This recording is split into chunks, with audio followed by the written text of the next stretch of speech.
Los candidatos a la presidencia de la República aquí en el Grupo Extra. La oportunidad hoy es de Juan Carlos Hidalgo, candidato de la Unidad Social Cristiana. Don Juan Carlos, qué bueno tenerlo. ¿Cómo me le ha ido? Muchas gracias, Henry. Un placer. ¿Cómo va? ¿Cómo va la campaña? Aquí vamos, poniéndole duro. ¿A qué horas descansan? De ahí hay como 4 horas en la noche, donde eventualmente uno puede cerrar los ojos y descansar. ¿Pero estaba preparado para el tren? ¿Cómo está? Sí, ya había tenido una experiencia como candidato a diputado, entonces ya estaba preparado para los rigores de una campaña. Claro, pero ¿ha sido fácil, complicada? ¿En algún momento siente que son etapas terribles, pero son parte de ahí? Mira, esto es una montaña rusa. Sí. Hay veces que uno se siente en el clímax, ¿verdad? Y al día siguiente en el abismo. Es muy cambiante. Lo que hay que tener muy presente es que esto es un proceso y hay que disfrutarlo. No todos los días es candidato presidencial. Es un gran honor estar en la posición en la que uno está. Por supuesto que espero ganar, espero ser presidente a partir del 8 de mayo, pero la experiencia de ser candidato es única y quiero atesorarla. Claro. Don Juan Carlos, para las entrevistas con quienes están aspirando a la presidencia, uno siempre se pone a estudiar que las propuestas, escucha las entrevistas, lo lee. Y anoche, cuando estaba en ese proceso con usted, dije, voy a parar un momento. A ver, no me voy a meter tanta información en la cabeza, porque ya hemos hablado varias veces, porque ya lo he conocido millones de veces como analista, lo llamaba en programas para hablar de temas internacionales, tema que le apasiona a don Juan Carlos. Y dije, voy a parar un poco y voy a hacer de cuenta que soy un ciudadano común y corriente en el mercado central que no sabe nada de Juan Carlos Hidalgo, y Juan Carlos Hidalgo llega a venderse, comillas, como candidato. Y lo quiero hacer por un ejercicio. No sé si la gente lo ve a usted cercano. Es decir, voy a hacerlo completo. Si Juan Carlos Hidalgo llega al mercado central, ¿cómo se ve? ¿No se ve tan cercano a la gente o usted sí se siente bien en eso? Bueno, ya he ido al mercado central, nada más que yo no entro con cámaras y bombos y platillos a que me tomen fotos. Yo soy de San Carlos, o sea, yo no sé por qué la gente se ha creado esta impresión mía de que soy alguien distante, lejano. Pero sí se lo han dicho. Me lo han dicho, pero yo soy una persona que nació en un hogar de clase media en San Carlos, fui a la escuela Juan Chávez Rojas, una escuela pública en el centro de Ciudad Quesada, luego fui al Liceo San Carlos, luego vine a estudiar a la Universidad Nacional, Relaciones Internacionales. En mi época de la universidad viajaba en bus todos los días, en el bus de la UCR, la UNA, que sale ahí pasaba por Sabanilla. En fin, y tuve suerte y gané una beca para ir a estudiar una maestría a Estados Unidos y allá tuve éxito, o sea, saqué la maestría con buen suceso, me casé con mi esposa Cristina y me quedé trabajando 12 años y allá desarrollé una carrera profesional donde fui analista en CNN, etcétera, etcétera. Pero yo soy piso de tierra, o sea, tomo pilsen, me encanta la sustancia de carne, me gusta ir a barcitos a ver partidos. Hoy voy a ver. ¿Sí lo hace? Sí, claro, vamos a ver el partido, entonces, con mi esposa. Pero cuando se lo han dicho, don Juan Carlos, en buena lid, como recomendación, o se lo han dicho, usted siente como que ese no es el Juan Carlos que yo creo que soy. Mira, me lo dicen en buena lid, y a mí lo que me pasa mucho es que sí, la gente tiene esa impresión mía. Sí. Pero verás que cuando se sientan a hablar conmigo, y se toma una cerveza conmigo, la gente me dice, me cae muy bien, ¿por qué no podés transmitir esto de entrada, verdad? Se lo pregunto. No sé, ya desearía yo poder transmitir eso de entrada. No me puedo echar una birra con medio país para que voten conmigo, pero lo que yo sí quiero decirle a la gente es que soy una persona muy aterrizada. Pero es difícil en el Juan Carlos como candidato para conquistar votos. Digo, eso pesa. Pregunto, porque si a usted... No sé, si un candidato muy popular, tampoco el chunche, digamos, que todo el mundo ama de manera desbordada. No, alguien que la gente conoce más o menos y lo ve más cercano, le es más fácil conseguir votos.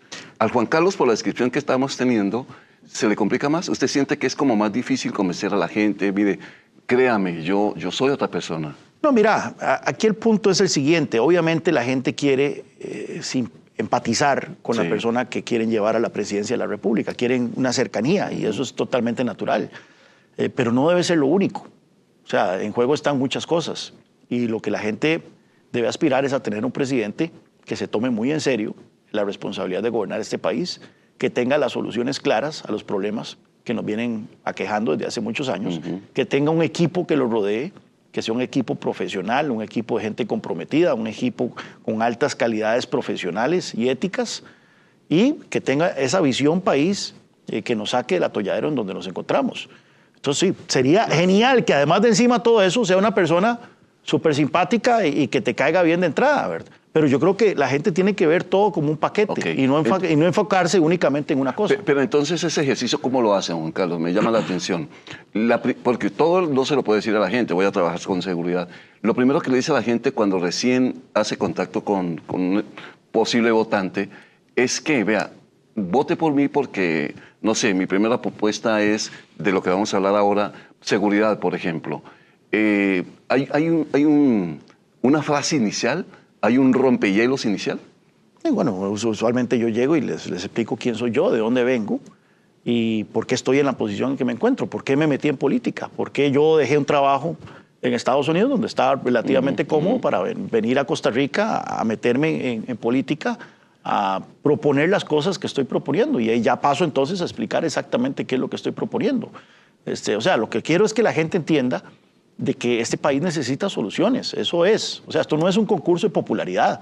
Yo no me estoy lanzando para ser el payaso del circo. O sea, me estoy lanzando para ser presidente de la República. Y sí, hay que ser un poquito simpático, hay que caer bien y todo, y estoy totalmente al tanto de eso. Y créame que la gente que me llega a conocer les caigo muy bien, pero que no perdamos de vista lo que está en juego en este momento en el país, que es alguien que llegue a solucionar los problemas. Claro, porque vea lo curioso que es, don Juan Carlos, que al actual presidente la gente le cree que hable muy duro, que sea bravo. Y ahora los dos estamos hablando de cómo no cambiar esa pose de ser muy enterado de lo que está pasando en el país, evidentemente. Usted ha estudiado el país suficientemente. Aunque estuvo fuera, no quiere decir que se apartó de conocer los problemas del país. De eso quiero que lo hablemos ahora. Pero es como eso, cómo decirle a la gente que este discurso de bravo no siempre es el que debe llevarse. El de hablar duro, ¿o sí? Bueno, yo creo que hay que tener firmeza a la hora de solucionar las cosas. La gente quiere un líder firme y eso se ve reflejado en los altos niveles de popularidad del presidente. Y yo estoy totalmente de acuerdo de que no tenemos que tener liderazgos blandengues o liderazgos calculadores.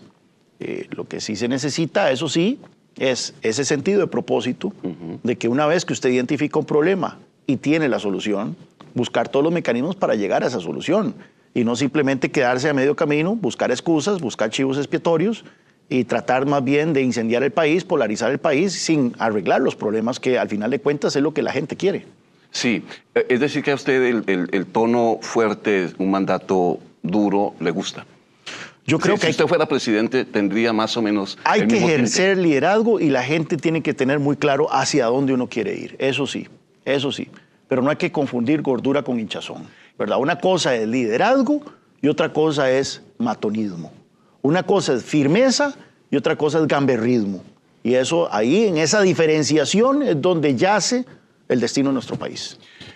¿Ya está ubicado en el país definitivamente? ¿Ya usted se vino de Estados Unidos completamente con familia y todo? Tengo más de como 5 años, casi 6 años de estar ya aquí. ¿Y no sintió que la ausencia lo apartó un poco o es el mismo país que ha venido reciclando sus problemas?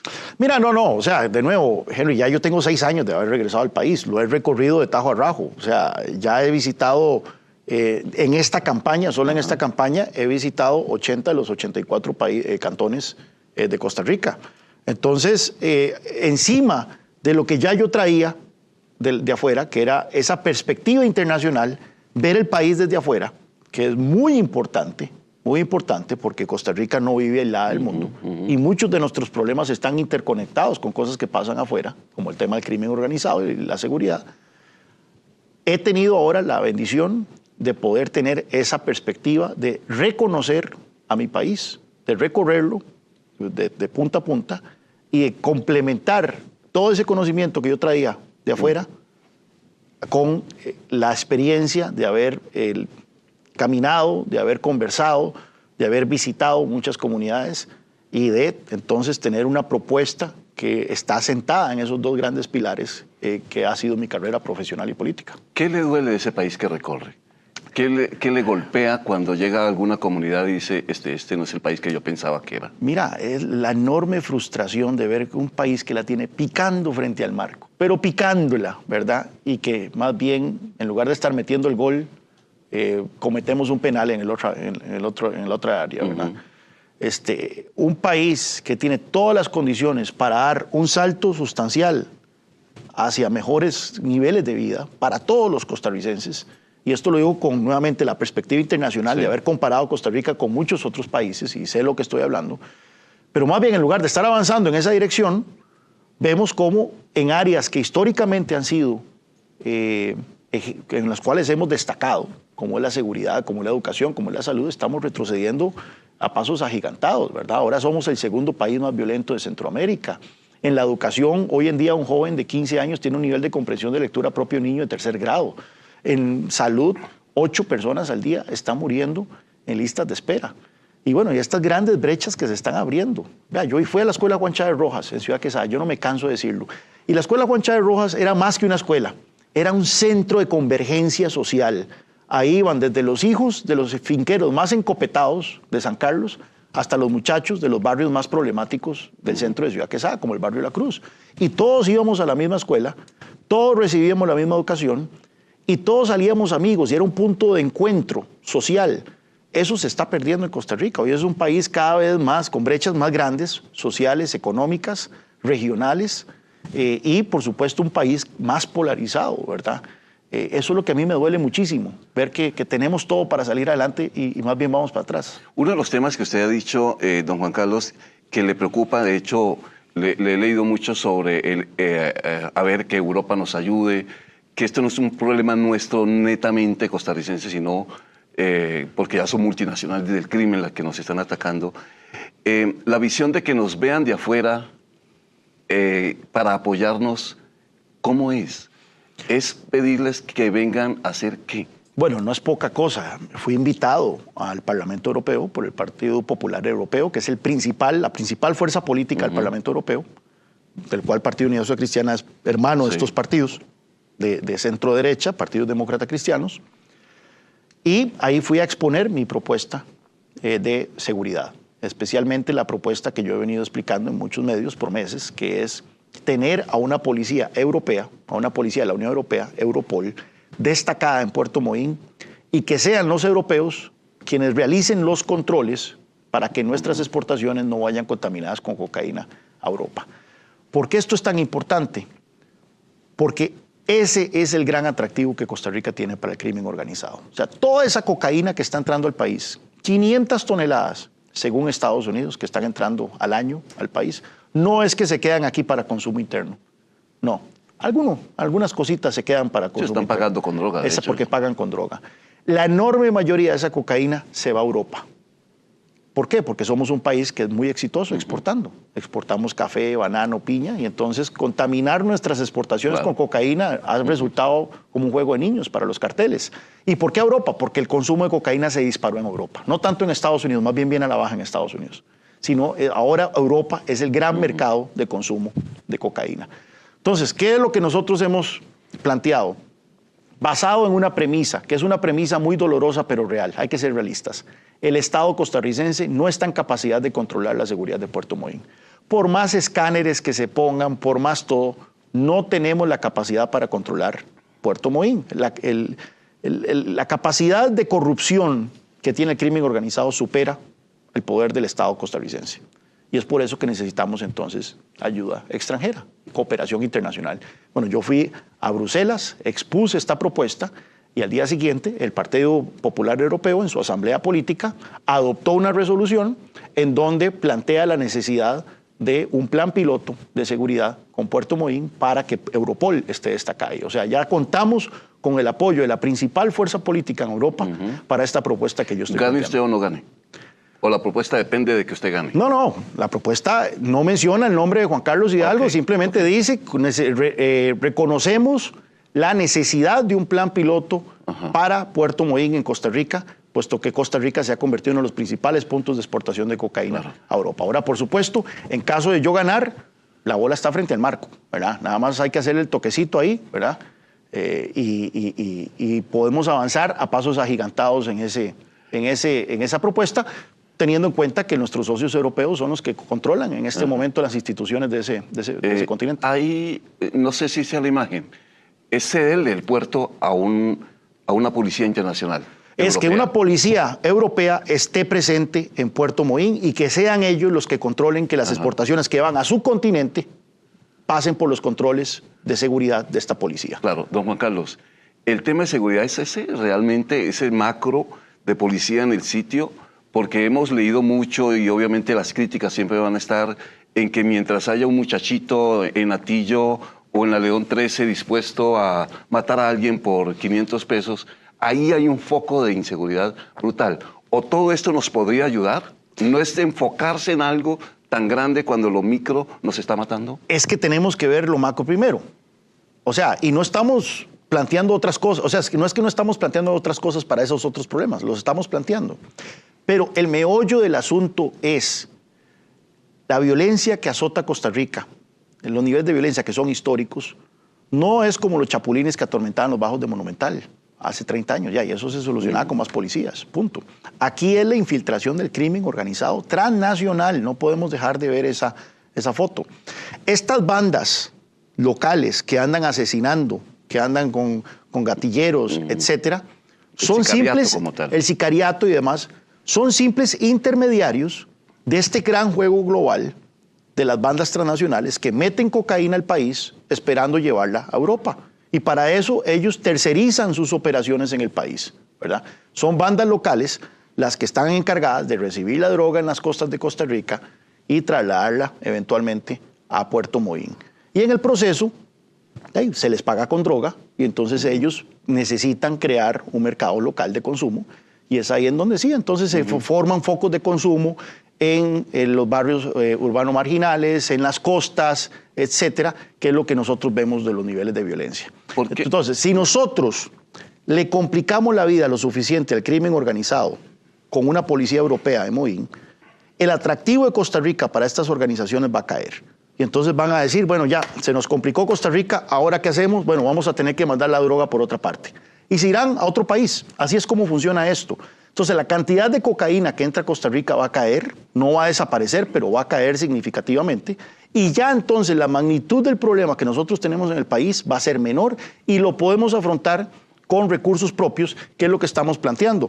20,000 policías, aumentar la fuerza pública a 20,000 policías, un fondo de seguridad nacional para hacer una inversión histórica en equipamiento, tecnología, infraestructura y armamento para los cuerpos policiales y una agencia especializada en inteligencia contra el crimen organizado, que es otra de nuestras grandes propuestas en materia de seguridad. Uno a veces piensa, don Juan Carlos, ¿por qué el tema de inseguridad en la teoría es como tan fácil de enfrentar? ¿Por qué hay tantas propuestas, pero me lleva a hacerle la pregunta, ¿por qué nos ha quedado grande? Es decir, hay que entender que cada día la violencia es mucho más, lo que decíamos ahora, es una multinacional del crimen. Pero ¿por qué como país fue su estructura política? Fue el hecho de que no tenga ejército. Es que son más violentos los sicarios. Es que los narcos tienen más pilas para ser más delincuentes. ¿Qué es? ¿Por qué nos están ganando? Mira, porque no hemos sabido reconocer la naturaleza del enemigo que tenemos enfrente. O sea, nuevamente, queremos derrotar al crimen organizado transnacional. Y Henry, no podemos hacerlo. El país no está en posibilidad de derrotar al crimen organizado transnacional. Lo que podemos hacer es complicarle la vida lo suficiente para que se vayan a otro lado. Pero nosotros, con nuestros propios recursos, un país sin ejército, un país, vea, que países mucho más poderosos no han podido hacerlo, con ejércitos y fuerzas armadas más sofisticadas. Entonces nosotros tenemos que ser inteligentes. Y nuevamente, la mayor movida que nosotros podemos hacer para sacarnos de encima este flagelo es poner una policía europea en el único punto de exportación de Costa Rica a Europa, que es Puerto Moín, y blindar Puerto Moín de tal forma que entonces el crimen organizado diga, bueno, ya Costa Rica se nos complicó, ya no podemos sacar drogas hacia Europa desde ahí, vamos a irnos a Panamá, vamos a irnos a Guatemala y de todo, y será problema de esos países. Lamentablemente así es como funciona esto, pero tenemos que ser realistas. O es que a veces nos enredamos demasiado en temas que no son tan importantes. Digamos, a veces la política enreda demasiado las cosas.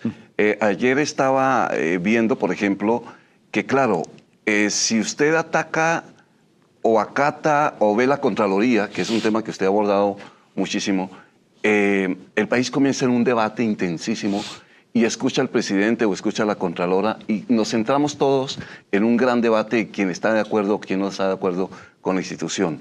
Y pensaba, ¿es la institución la que realmente provoca que eso suceda en el país? Es decir, una institución como la Contraloría, para volver al tema de la Contraloría, es la institución en la que a veces no funciona tan bien, que enreda todo el funcionamiento del Estado como tal. ¿Usted lo ve así? Mira, yo creo que primero que todo tenemos que partir de una premisa, y no, a mí me gusta partir de premisa, y la premisa es, se necesitan controles.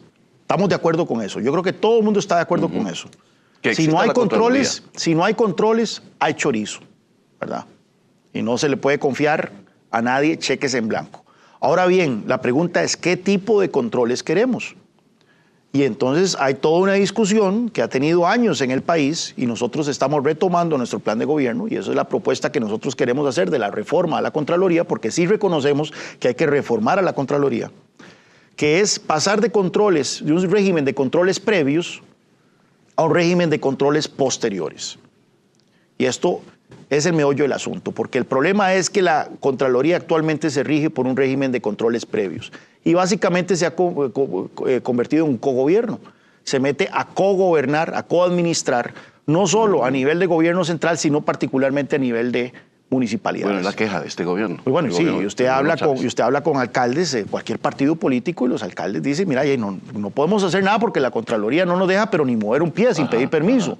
Entonces lo que nosotros estamos diciendo es, vamos a iniciar un diálogo que ya hubo hace 17 años en la Contraloría, un diálogo de esta naturaleza, al final no terminó en nada, pero nosotros sí vamos a iniciar un diálogo con la Contraloría, con la Asamblea Legislativa y el régimen municipal para avanzar en una propuesta de ley, una reforma a la Contraloría, en donde pasemos de un régimen de controles previos, que es lo que tenemos actualmente, a un régimen de controles posteriores con fuertes sanciones, ¿verdad?, para quienes cometan irregularidades. Pero dejar hacer. Para desentrabar muchísimo más el tema de la principalmente contratación de obra pública a todos los niveles, que en este momento es un martirio. Claro, pero entonces sí haya razón en eso. Por supuesto. Hay un enredo en cómo funciona el Estado. Mira, que hay que desenredar. Mira, rápido. Henry, mi problema con el presidente Chávez no es el diagnóstico. Yo estoy de acuerdo con el diagnóstico. Y usted me conoce y yo tengo más de 10 años de estar escribiendo columnas y haciendo análisis de que el Estado costarricense no funciona.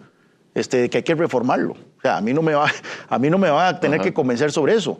El problema no es el diagnóstico, el problema es la solución o por lo menos la manera en que vamos a ejecutar la solución. Yo empecé muy entusiasta apoyando a don Rodrigo Chávez porque yo vi en él una persona que venía a replantear muchas cosas que en verdad no estaban funcionando. El problema es que rápidamente caí en cuenta de que él estaba más interesado en la bronca y en la polarización que en resolver los problemas. Pero yo coincido plenamente que la Contraloría hay que reformarla, coincido plenamente en que la Corte, que el Poder Judicial hay que reformarlo, coincido plenamente de que hay que hacer cambios profundos a una institucionalidad que le está fallando a los costarricenses. Sí, ya me están haciendo señas de tiempo. Qué interesante, don Juan Carlos. A mí me gusta y debo confesarlo. Por la claridad de las cosas, cuando uno siempre quiere personajes en los que haga la pregunta, respondan y tengan muchos argumentos, y desde cuando lo buscábamos como analista siempre decía, esta persona tiene las ideas muy claras.